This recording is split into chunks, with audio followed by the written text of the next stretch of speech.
day, what is the purpose of my life? That's a big question. Kanaaf addunyaa kanarraa amma lakkoofsi ilmoo namaa gara biliyoona 8 ga'eera. Biliyoona 8 kana keessaa namni kaayyoof karoora jireenya isaatii beeku baay'ee miti. Akkuma tasaa dhalatee, akkuma tasaa jiraatee, akkuma tasaa kan duutu baay'eedha. The meaning of life, the purpose of life. Inni kuni gaaffii kanaaf deebii argataa deemnu kwaalitiin jireenya keenyaa dabalaa adeema. Namichi tokkotu kitaaba barreesse. Kitaaba isaa kana tarii argitaniitu ta'a. Afaan Amaaraattis afaan Oromoottis waan hiikame natti fakkaata. The purpose driven life kan jedhu. Professor Warren yeroo kana barreesse purpose driven life in kuni namootatu kaayyoodhaa fi hiika jireenya isaanii wal baay'ee dubbifame koppii miliyoona hedduutu gurgurame. Guutummaa Ameerikaa keessas, Awurooppaa keessas, addunyaa irratti kitaaba dinqisiisaa ta'etu guddifame. Purpose driven life. Okay. Jireenya kaayyoodhaan deeggarame jechuudha. Kitaabota kana addunyaa irratti dubbifame amma gaa namni dhuunfaadhaan dubbise kana individually. Purpose driven business, purpose driven church, purpose driven institution, purpose driven life kan jedhamu erga barreeffame booddee Rwanda irratti warri Rwanda kitaaba kana dubbisan. Kitaaba kana President Paul Kagame erga dubbisee booddee Rick Warren namichuma kana barreesse California jiraataa namni kana barreesse isaaf bilbileetu maaloo biyya koo kottuuti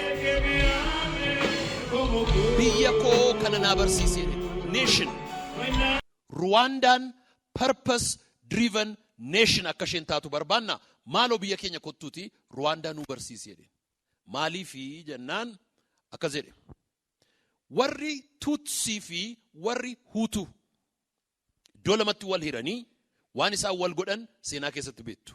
Tutsi fi Hutuun lafarraa dhumaatiin genocidein akkasii ta'een beeku. Genocideidhaan wal fixan. Mana nagadaa keessatti, mana jireenyaa keessatti, mana hoteelaa keessatti lafa argan hundumaatti wal fixan. Wal qalan billaadhaan. Maaliif kun ga'ee biyya keerra kun maaliif ga'ee biyya koorra kun maaliif ga'ee gaafa yaadu ergan macaafa kee dubbisee naa galee biyya kootu became a country without a purpose. Biyya waan jiraatuuf maaliif akka jiraatu waan wallaalee fi wal fixeedha. Purpose jiraatuuf hin beektu yoo ta'e purpose kee wal ajjeessu ta'a. Waan jiraatuuf beekta yoo ta'e immoo ajjeesus duus barbaadu. Jiraachuu barbaadu. So kaayyoon keenya maaliif jireenya keenya keessatti? Guddina kallattii 8 kanaan yommuu fiddee jettu akka obboleessa koo tokkotti akka obboleettii koo tokkotti kallattii kana 8 jireenyi kee guddatee ija godhatee yoo argame okay after that what is the purpose of what do you want to accomplish in life? Yeenya kana shaashamanni naqe mana barumsaan qabu sanan ilaalatu graduation itu jira kan ijoollee sana waan isaan hojjetan library keessatti laboratory keessatti art suuraa isaan kaasan science experiment hojii isaan hojjetan examination fudhatanii result isaan fidan mana barumsaa sana ergan jalqabee waggaa 5 hin guunne ijoollee 162 ol amma gara medical field itti galanii jiru. Taa'ee ilaaleen duddaan galee yoo amma akka nama tokkotti kunumti duwwaan naga'a yoon jedhe naga'a. Of bira darbee nama kan biraa jireenya isaa yoon jijjiireera ta'e.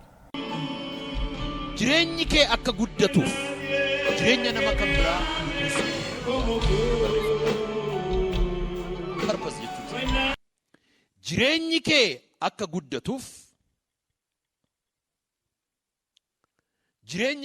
guddatuuf jireenya nama kan biraa guddisuu yaadi.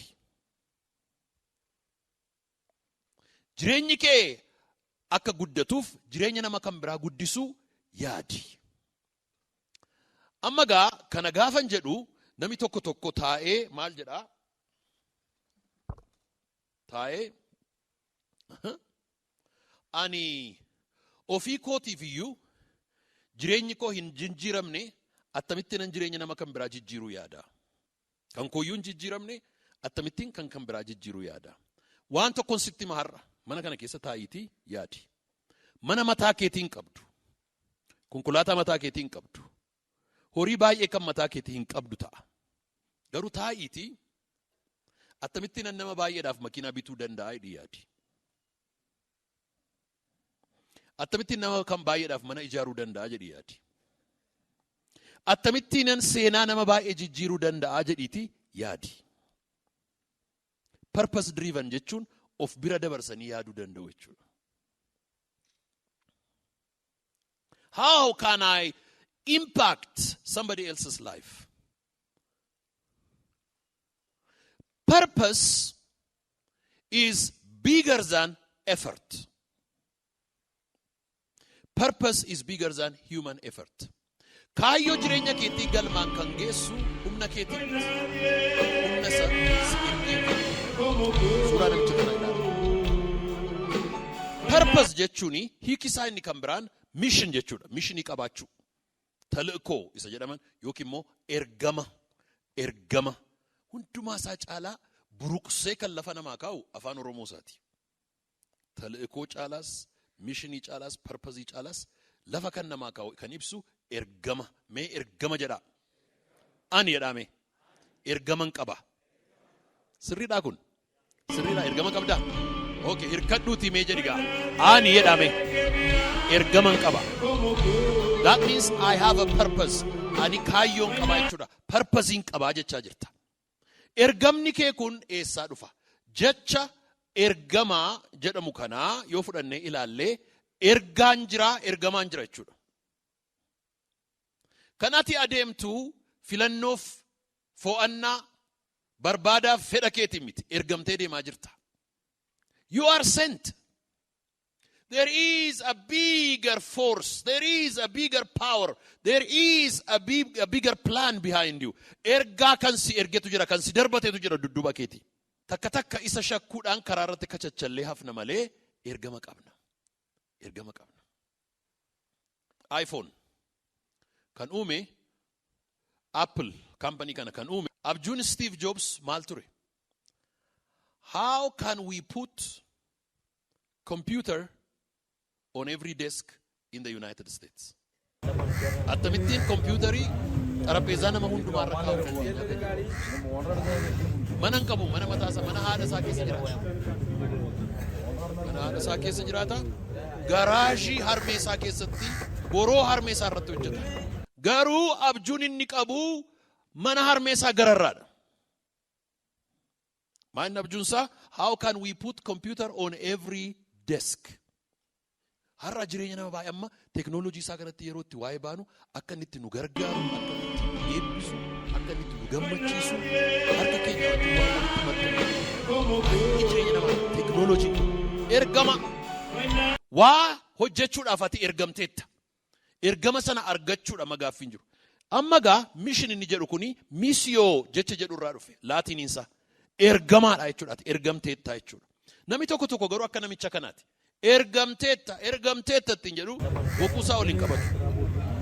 Ani ergamte. Kaayyoo qabu.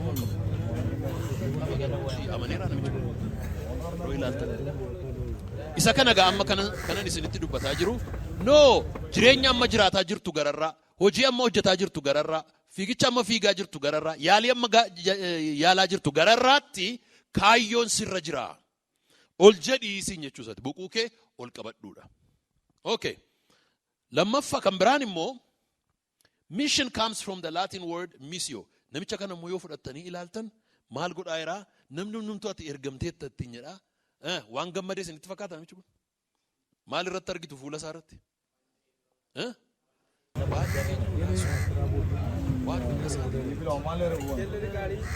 waan waaqayyo sitti dubbatu waan barsiisi sitti dubbatu waan abjuun sitti dubbatu achi ga'a kanatti miti ta'aa jettee lubbuu fi afurri akka namicha jeneraala tokkotu jeneraala dirree waraanaati kaampiitti bilbila jeneraalli jeneraalatti bilbila malee wattaadara sagadaanaatti hin bilbilu yoo xinnaate koloneelatti bilbila hin bilbile jeneraalli hin jiru hin bilbile koloneelli hin jiru hin bilbile shaalaqaan hin jiru hin bilbile mato alaqaan hin jiru utuma gadi bu'u sagajjallaatti waardiyyaa duwwaatu jira kaampii keessa waardiyyaani jeneraalallaa telefoonni naa bilbilama jedhee hin yaadus hin abjootus hin kajeelus silkiin xirr jennaan kaase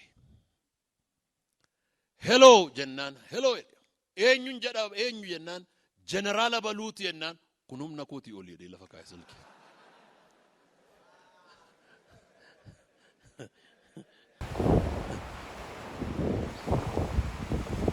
si'a tokko sadarkaa ati jirtu asi waamichi siif dhufu immoo gararraadha humna kootii jettee gadi hin kaa'in tole maal ajajamuree jedhu itti fufii jechuu isaati miti itti fufuu sirra jira takka life purpose sirra jiru gararraa namni baay'een kaayyoo jireenya isaarra jiru gadi jiraataa jira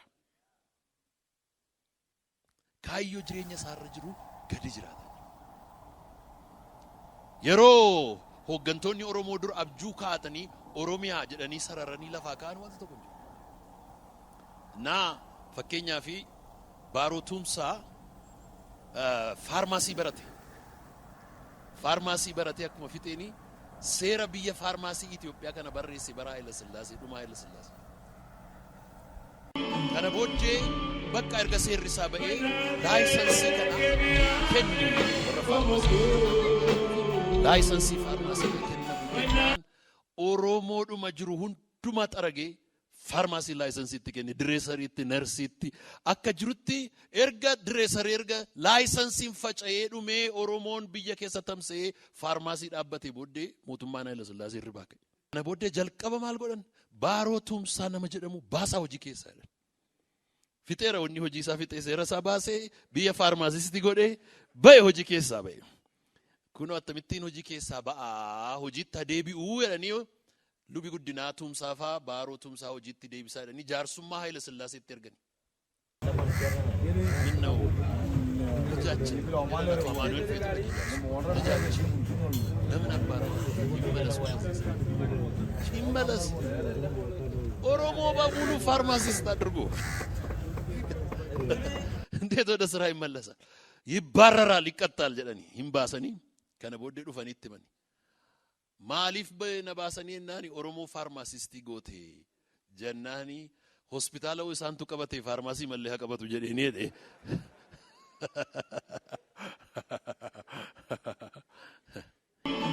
ላፉማ ጅርቱ ታስቴሴ አብጁንኬ በላ ተውትረደ of gararratti iddoo xinnoo taa'iti waan gurguddaa attamittiin seenaa ilmoo namaa jijjiiruu danda'a.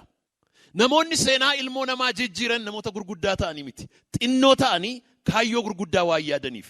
Maalitti hirkattee kana abjoottaa yoonaan jettee isa na ergetti. Si galeera miti. Humni si ergee si gararraa caala. Akka namicha kanaa teessee hin oollatin. humna kootii ooli jettee silkiin cufin abjuu kee hin xiqqeessin mul'ata kee hin xiqqeessin humna kee hin xiqqeessin abjuu kee guddisiiti gadi ba'i an kanan hojjedhaa kan biraa ishee kana immoo laala maal godhaa jirti ishee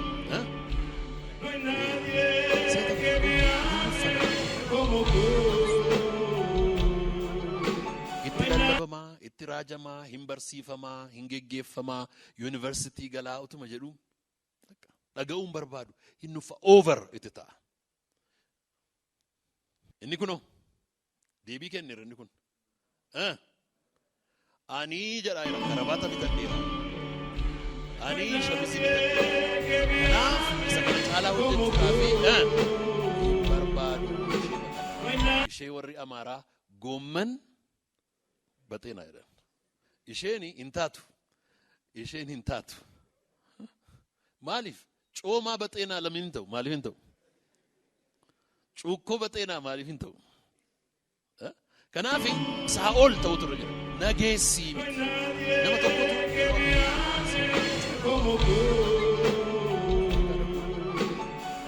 beddellee dhaqu miti. Cuukkoo yoon beela'e na nyaadhaadhanii cuukkoo bitatanii dhufu. Naachi gaafa isaan dhufanii cuukkoo nyaatu gaafa faranjiin kun nyaata daftee nama allaattu akka buddeenii namatti hin tolu bitee nyaachuun barbaadu cuukkoo bitatanii dhufu. Naa Ameerikaan waameniin ture ani jara kana nama 4 ta'anii waamanii inni kun cuukkoo baattatee dhufe Oromoodha. Maa inni boorsaan kee kennu yennaanii cuukkoodha gaafa beela'u nyaadhaa. Galeen haadha manaa kootti hime cuukkoo baattatee dhufe namichi kunii isheen immoo baay'ee cuukkoo jaallatti. Nyaa hawwitee duuteetti cuukkoo. Akka inni cuukkoo sanatti hin buunee naan jette. Dafii nyaachisii cuukkoo sana harkaan haa fuudhii jette.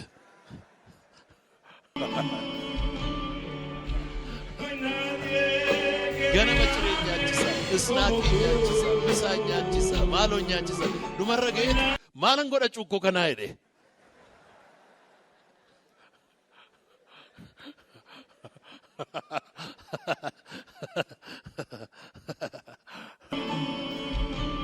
Namni tokko asittis cuukkoo, biyya faranjittis cuukkoo, achittis cuukkoo sadarkaadhuman jiru comfort zoonii koo hin jijjiirinaa jedha. No, karabaatii ofirraa baasuu, shamizii dachaafachuu, surree dachaafachuu nama barbaachisa. Kaayyoo bira ga'uudhaa fi noodhaan hin hojjetu. Ka'uutu si barbaachisa. Environmentii taati jirtu disruptive ta'utu. Discomfortii uumamu. Discomfort is a driver of discovery. Inni tokko immoo ofirra dabarsuu jaallata. Hojiin kun kan keeti. Lakki kan saati. Lakki kan saati. Lakki kan saati. Ofirra dabarsuun carraa nama dabarsaa jedhama.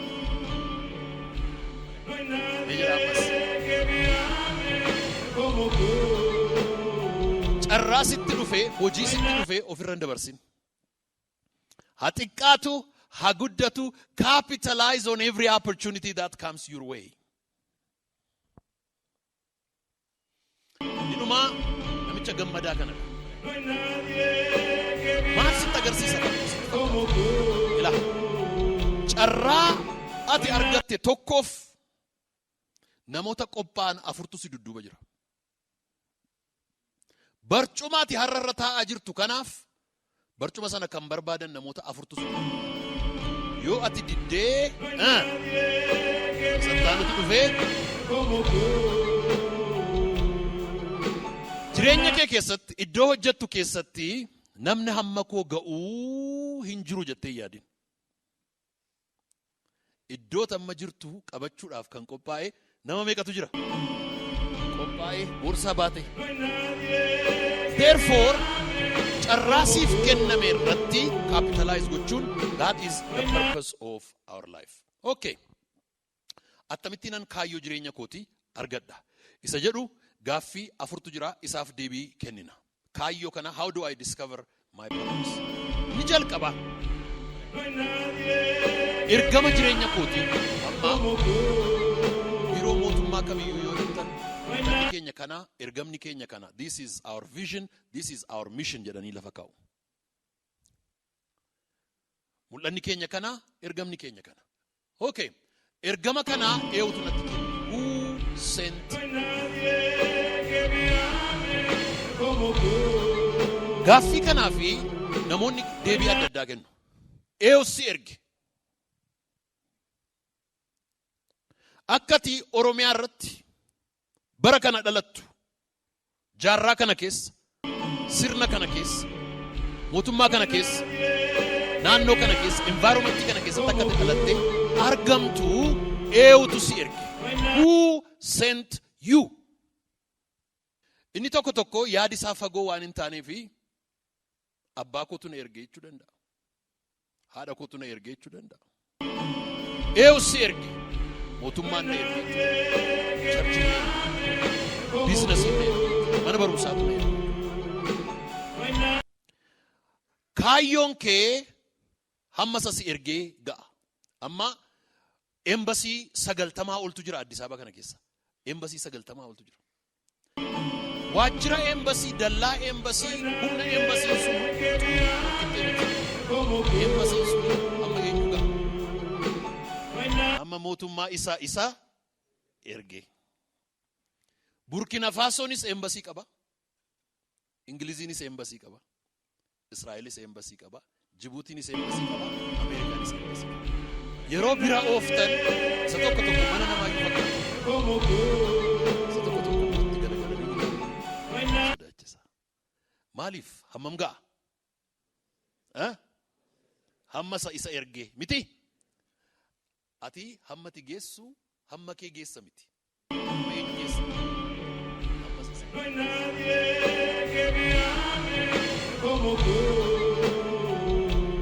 Hammasa isa geessa. This is the greatest discovery.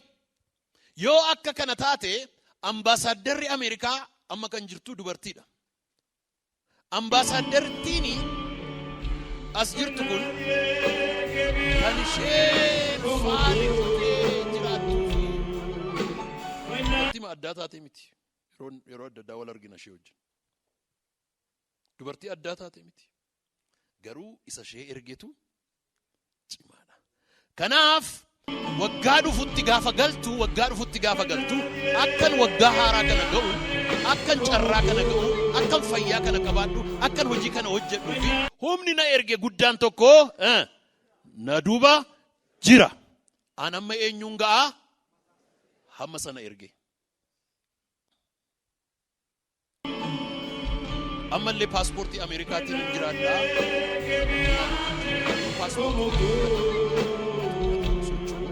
Paaspoortii Itoophiyaan baadhee deema. Paaspoortii Itoophiyaa baatanii addunyaarra deemuun gidiraadha. Gidiraadha. Akkuma sakaanitti keetii kutatteetta. Akkuma sakaanitti kan biraa deemta. Tarreetti galtee immigireeshinii darbuun deemta. Paaspoortii gaaffii addaa gaafatamta. Maaliif biyyatti keessaa dhuftetu waraana qabaa, hiyyuma qabaa, maqaan badeeraa, beelaan maqaan badeeraa, waraanaan maqaan badeeraa. Wanti nuyi asitti hojjennu hundumtuu addunyaa irratti maqaa nu balleessa. Kanaaf gaaffii tokko na gaafatu. Austraaliyaa, Niwuziilaand, Jarmani, Noorweey, maaloo viizaan paaspoortii korra jira. Biyya adda addaa keessan deemaa paaspoortii Itoophiyaa baadheen deema. Ati jedhu tokko dargaggeessa. Lama nama biyya Itoophiyaati. Sadaffaa nagada gurguddaa kaampanii qabu. Eessaa fiddee kana kaffaltaa?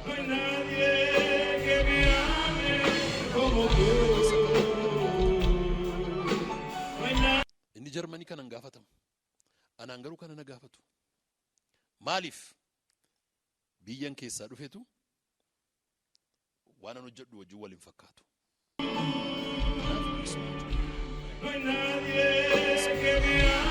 Jireenya keenya keessatti sentiyu deebii argachuutu nurra jira. Eewun na erge, eewun na dudduuba jira. Yeroo sanaanii waa tokko deebisuuf hin jaalladha. Yeroo baay'ee paaspoortii koo harkaa fuudhanii viizaa koo ilaalanii eewu kana sii kaffalee aangoo eenyuutiin deemtaa gaafanaa jiran.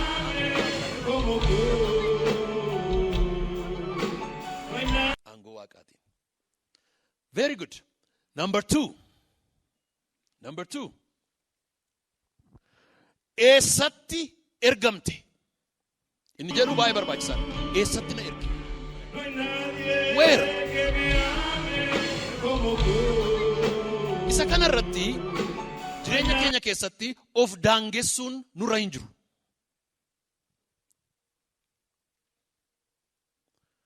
Yeroo ilmoon namaa uumame lafa daangaa hin qabne irratti uumame. Dhagaa. Lafa daangaa hin qabne irratti uumame. Waaqaaf lafatu uumame, namni irratti uumame. Lafa daangaa hin qabne irrattan uumame jedhame. Presidentii Keeniyaa Saharaa kanatti dubbata Ruto. President Ruto ni maal jedha? Visa wanti jedhamu miilla keenya takaalee jedha. viizaa rukuchiifachuun miila keenya takkaaleedha. Waa'ee viizaa kan nutti fide warra Awuroopaati jedhe. Afrikaa keessa daangaanis hin jiru, viizaanis hin turreedhe. Daangaas kan nutti fide, viizaas kan nutti fide jaraa jedhe. Amma immoo yoo biyya isaanii dhaqxan gara biyya 30 olii daangaas hin jiru, viizaanis hin jiru waliin jedhanii, viizaas balleessanii, daangaas balleessanii. Wal keessa yaa'u akka garaa isaanii jedhe. Nu garuu hidhaa viizaa keessatti nu dhiisanii. Ilmoon namaa kan inni uumamee jireenya daangaa hin qabne jiraachuudhaaf. Oromoo yoo taate iyyuu Oromiyaarra jiraattee, Oromiyaarra nagaddee, Oromiyaarra qottee, Oromiyaarra bultee duudhaaf hin uumamne ati. Addunyaan kamni iyyuu siif banamaadha. Eessatti iyyuu dorgomtee moo'uu hin dandeessa. You have to believe that. You have to believe that.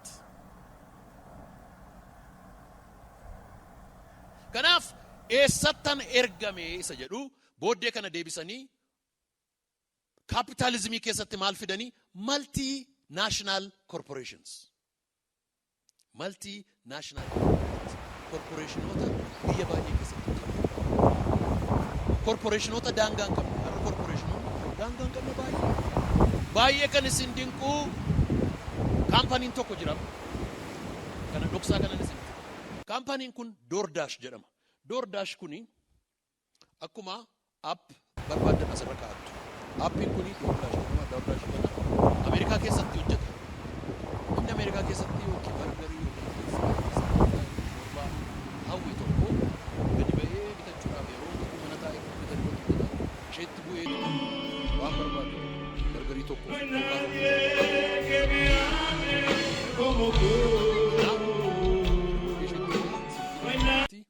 okay, maal ajajamnuutti hin jiru. Kan inni ajajamu Ameerikaa irraati. Maal ajajamnuu kan ittiin jedhu eessa beekta? Piyaassaadha asii. As jira isteeshinii isaa. Kaampanii dargaggoota 2,000 leenjisee DoorDash telefoonii kan asii fuudhu asii. Eeshi maal barbaadda? Bargariin barbaadda. Bargarii attamii kan akkasii salaaxaan irra siifa jiraatu timaatimii yoo itti dabalaa. Eessa manni kee? Eessa telefoona sana kan fuudhan? Achi bilbilaa, asii fuudhamaa, ajajamaa, achi ijaara. DoorDash. Dargaggoota 2,000 afaan Ingilizii kan dubbifatan piyaassaa fooqirra. Kaampanii baay'ee akkasiitu dhufa. Sarviisii akkasii kan kennan. Why? Kaampaniin sun maal yaadeera? Nama 2,000 Ameerikaa keessaa yoo qaxaree doolaaraan kaffala. Asii maaliin kaffala? Birriidhaan kaffala. Gatiin salphaa, humni salphaa, ijoolleen afaan Ingiliffaa, afaan Oromoo, afaan Ingiliffaa multinational corporation. Eessattan ergame yoo jette of hin daangessin. Barreeffadhaa. Of hin daangessin. Don't limit yourself. Okay, who sent me? Eessattiyyuu milkaa'uu akka dandeessu amanuutu sirra jira. You can succeed anywhere.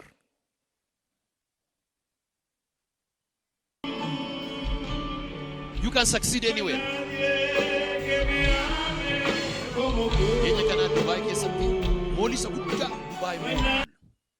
Kan inni ittiin beekamu keessaa inni guddaan sarviziidha. Jechuun nama keessumsiisuu, keessummaa simachuu, customer satisfaction. Customer care kana tokkoffaatti mootota Arabootaa warra United Arab Emirates keessa si'a 4 moototaan kan badhaafame customer service sana hoogganu dargaggeessa Oromoo tokko. Human resource. Abidda. Faranjiin sana, Greekiin sana, Arabni sana, olii gaggeessa. Namni kuni an Oromoodhaa, Oromiyaadha biyyi koo, Oromiyaa keessan jiraadhe du'aa jechuun irra hin jiru. Maqaa keenya baatee addunyaa irratti maqaa nu dhoofsisaa jira. So don't limit yourself. Limit of hin godhin, of hin daangessin. Eessatti ergamtee, eessatti yudhattee milkaa'uu dandeessa. You can succeed. Bara slave trade tokko, bara slave trade bara Oromoon gurgurame sana, Oromoonni baay'een Iraan, Saudi, hamma Indiyaatti gurguramaniiru. Mucaan durbaa tokko biyya Hindiitti kan gurguramte Oromtittiin tokko. Eessaa gurguramte Oromiyaarra. Eessatti gurguramte darbaa dabarsatuma gurguramtu Indiyaa geesse. Bara dukkanaa sana. Falmattee ofirraa warra ishee bite moo'attee mana murtiitti dhiyeessitee moo'attee bilisa of baaftee abbaa qabeenyaa taatee abbaa lafaa taatee lafa sana irratti Indiyaa keessatti. Eessatti succeed gochuu dandeessa? Eessatti iyyuu mee akkas jedha I can succeed anywhere. Of in daangessi. Don't limit yourself. Prepare yourself for a limitless, borderless success. Addunyaan isa kanaaf qophaa'aa jira. Professor VJ namni jedhamu Wharton School of Business keessa namni barsiisu kitaaba tokko barreesse. Africa Rising jedha kitaabi sun. Yoo dandeessan bitaate dubbisaa okay online barbaadadha. Africa Rising xinnoo bubbuleera macaafichi.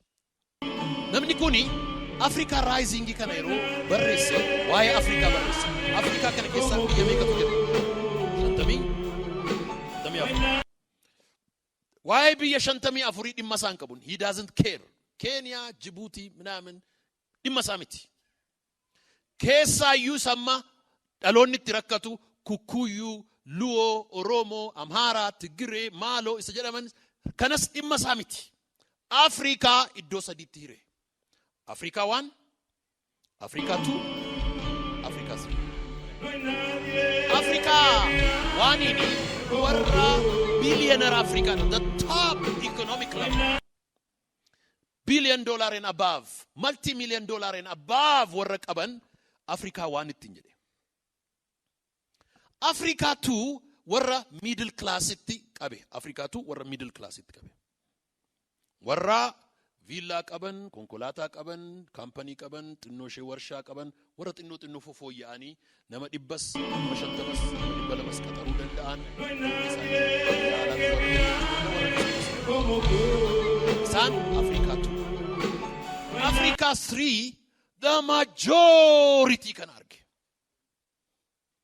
Warra mana hin qabne, warra kiraayii hin qabne, warra konkolaataa hin qabne, warra waan baay'ee hin qabne, hiyyeessa Afrikaa immoo iddoo sadiitti hire. Erga kana analyze godhee booddee sadanuu jedha. Gabaadhaa jedha. Sadanuutti gurguruun hin danda'ama. Akka maalitti hin ilaale? Sadanuu jedha. Inni sun Afrikaa waan sun yoo bishaan dhugee xarmusiinsaa akka warqeetti kan tolfame miidhagaa isaarraa dhugaa jedhe. Inni lammaffaan haayilaandii isaa fooyyee irraa dhugaa jedhe. Inni sadaffaan feestaalii intiniidhaan abiddaan gubdee bishaan itti naxxee yoo kennitee fi sayyuun dhugaa jedha. Sadanuu gabaadha. Afrikaa kana iddoo sadiitti hiree qabeenyi eessa jira? Maayiningiin eessa jira? Nageenyi eessa jira? Rakkinni eessa jira? Waraanni abiddi kam keessa? Koongoo, Kinshasa, Brazzaville iddoo itti ilmoon namaa wal waraanaa jiru. Giinii, Burkina Faso iddoo har'aa horii mootummaa fonqolchan keessatti illee hojjechuun hin danda'ama jedheetu akka economic opportunity lafa kaa'a. Eenyuuf barreeffame macaafni kun? Afrikaadhaaf miti. Multinational corporations warra daangaa darbee nagaduuf. Sitti nagaduudhaaf, sitti gurguruudhaaf, sitti waa'ee ba'uudhaaf abjootaa oolan, research gochaa oola addunyaan. Daangaa isaa keessa taa'uudhaaf miti. Chaayinaa keessa taa'uudhaaf miti. Daangaa isaa keessa taa'uudhaaf miti. Waggaa darbe keessa warri Chaayinaa tokko si'a tokko mana barumsaa koo dhufan. Akkas naan jedhan. Amma Chaayinaan baay'ee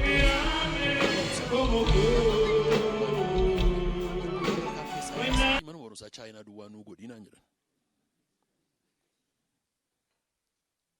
Kanaaf waan barbaadu waggaatti waan si barbaachisu siif kennina asiis hin jiraattu lafa jaallattetti si gashina nutti kenna. Lakki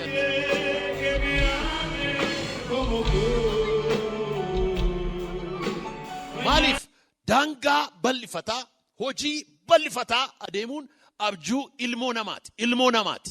Kan keemmoo daangaatti darbee naannootti darbee lookaalitti cabuun irra jiru. Cabsitee biyya ormaa keessa dhattee adiif gurraacha qaxartee ergitee hojjechiisuudhaaf nan danda'a kan jedhu you have to believe. Your purpose has to be bigger.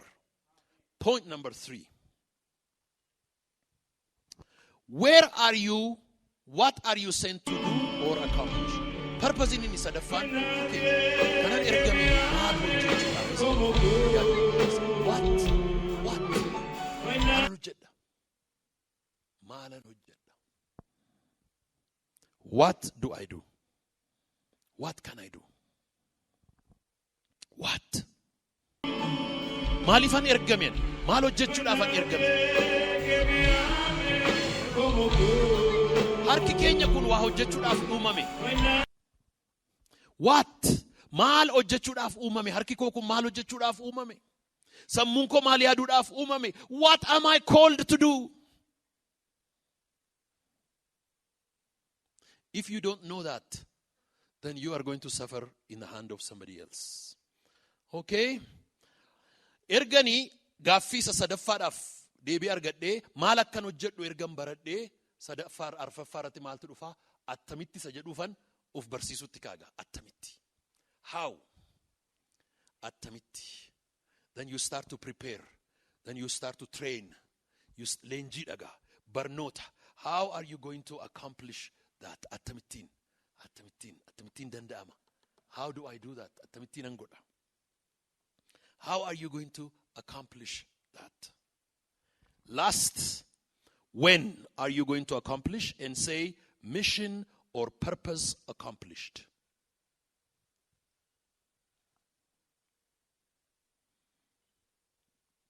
Mission accomplished.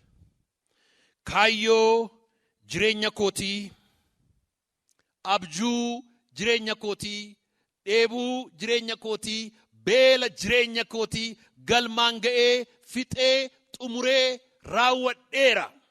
Kana booddee yoon du'eeyyuu dhimma hin qabu sadarkaa ga'uudhaafi what is the mission?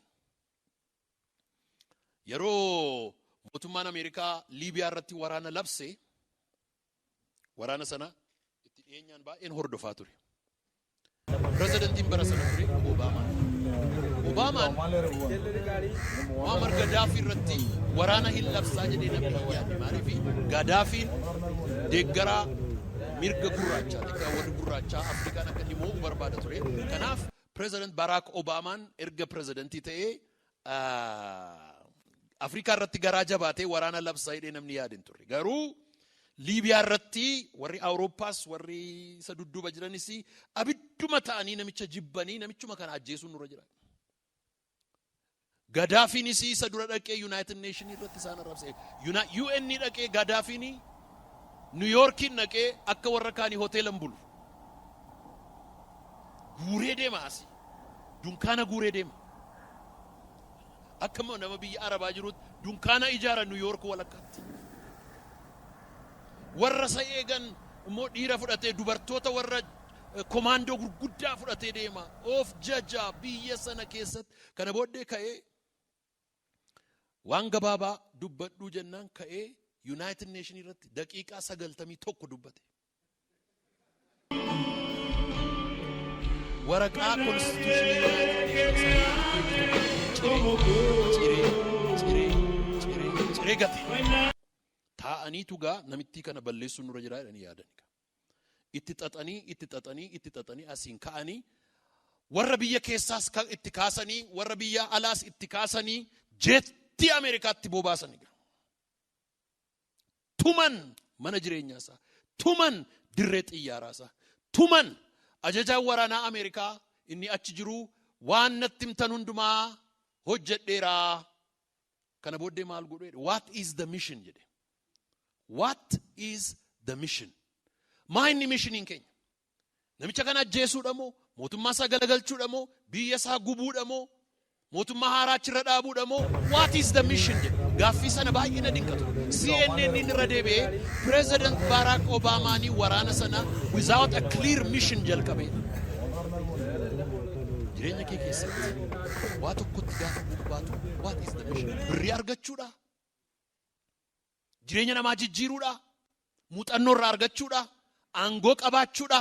Siyaasa keessa galta yoo ta'e dhumni isaa aangoo qabaachuudha. Dhiyoo kana macaafa tokkoon dubbise participating in politics without aspiration for power is useless.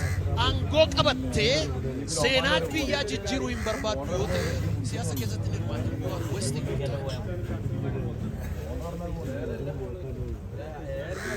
Waan irratti hojjettu bobbaate keessatti what is the final outcome? What is the final conclusion? What is the mission? Isa jedhu beekuun barbaachisaadha.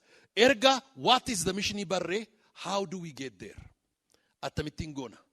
Ni dhuma when? Amma gaa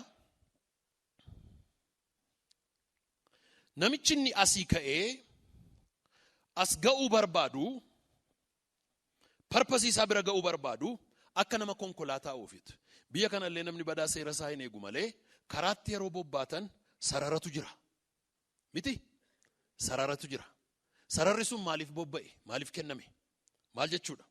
Konkolaataa yeroo ooftu sarara sana irra moo gidduusa? Gidduusa miti. Asiin sarara, achiin sarara, gidduusaarraa oofii jechuudha. Inni leadership keessatti maal jedhama? Principled life. Point inni arfaffaa nuyi barru waa'ee principleeti. Principle. Sarara keessa fiigi. Sarara keessa fiigi.